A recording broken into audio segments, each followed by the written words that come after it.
जैसे ही बंदा ठट्ठा शहर के करीब पहुंचता है तो दाईं तरफ मकली के तारीखी कब्रिस्तान को कोई भी नज़रअंदाज नहीं कर सकता। ठट्ठा हैदराबाद से तकरीबन 100 किलोमीटर या 2 घंटे की मसाफत पर है। ये इलाका दुनिया के बड़े ताज़ा पानी की झील यानी खिंजर झील के लिए भी मशहूर है। मकली किसी भी नए आने वाले को अपनी शहर में ले लेता है और उसको देखे बगैर कोई वापस नहीं जा सकता। आप यहाँ पर सामा, मुग़ल, फ़ारसी, गुजराती और मशरक़ वस्ता के तर्ज़ तामीर देख सकते हैं, जिस पर इलाकाई रंग वाज़े है।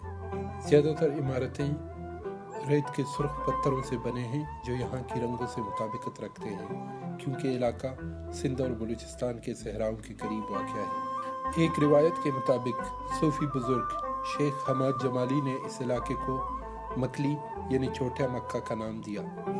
ईसा खान हुसैन सानी का मज़ार 16वीं सदी के तर्ज़ तामीर का एक नायाब शाहकार है। ये 2 मंजिला इमारत उनकी ज़िंदगी में ही बनाई गई थी।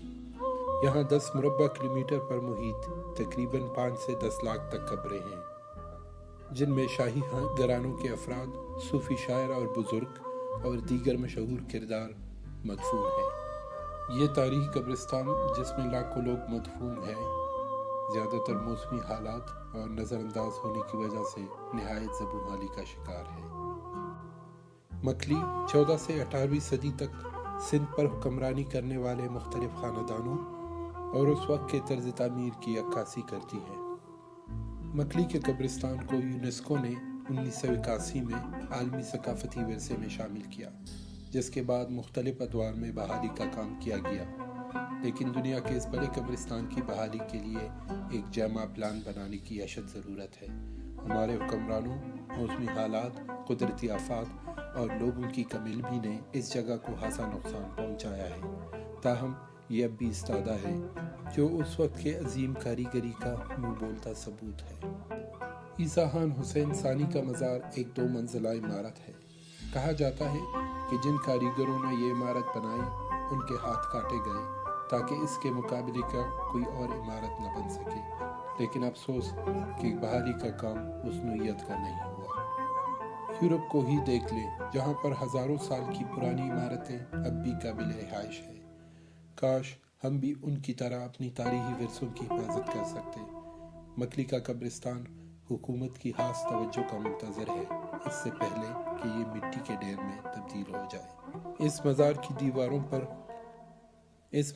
दीवारों पर कुरान करीम के आयात नक्श हैं। मेन इहाते में ज़्यादातर कब्रों पर बंदों के नाम और तारीख़ वाज़ेह लिखे हैं। ये इमारत उन चंद इमारतों में से एक है जो अब तक अपनी असली हालत में है।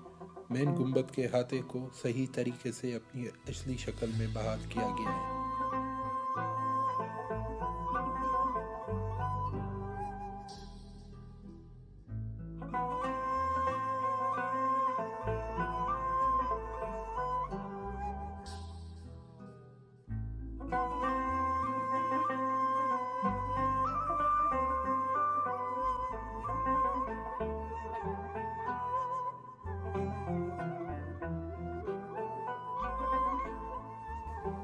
सूरज की रोशनी में सुर्ख रेत के पत्थर और भी चमक जाते हैं, जो उस दौर के तामीरात की वक़ार की गवाही देते हैं।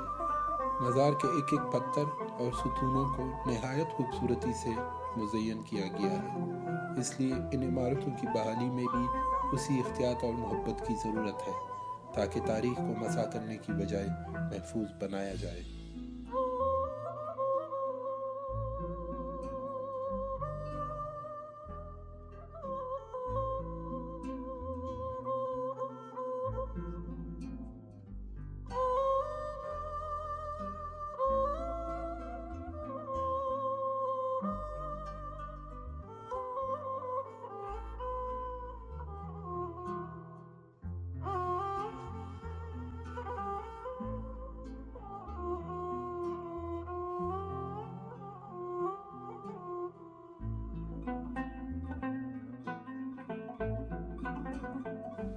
ये मज़ार जान बाबा का है।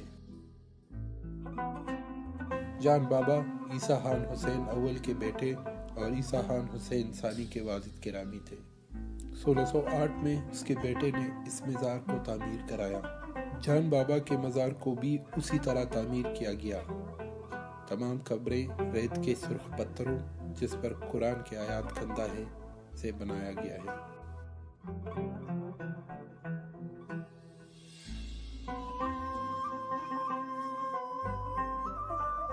اندرونی دیواروں اور پتھروں کو مختلف پھولوں سے سجایا گیا ہے۔ کچھ پھول کنول کی طرح کے ہیں۔ جان بابا کا مزار مکلی پہاڑی کے کنارے واقع ہے، جہاں سے موجودہ ٹھٹھا شہر صاف نظر آتا ہے۔ اندرونی دیواروں پر کنول کے پھول بنائے گئے ہیں جو مذہبی آرٹ میں لافانی کے لیے استعمال کیا جاتا ہے۔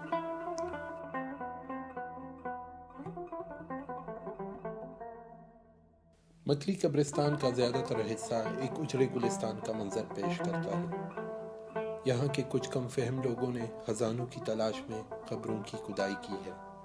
پاکستان میں زیادہ تر تاریخی مقامات کے ساتھ یہی سلوک کیا جاتا ہے۔ حکومت وقت سے گزارش ہے کہ ان جگہوں کو پلاسٹر کرنے کی بجائے صحیح طریقے سے بحال کیا جائے۔ میر سلطان ابراہیم کے مزار کا بیرونی دیوار ہی دیکھ لیں، جو حقیقت میں تاریخی ورثہ کی بحالی کم اور تباہی زیادہ دکھتی ہے۔ یہی حال 16ویں صدی کے بزرگ عبداللہ شاہ صحابی کے مسجد اور خانقاہ کا بھی ہے، جو مکلی قبرستان میں واقع ہے۔ مجھے امید ہے کہ حکومت سندھ دنیا کے اس تاریخی ورثے کی بحالی میں کردار ادا کرے گی۔ شکریہ۔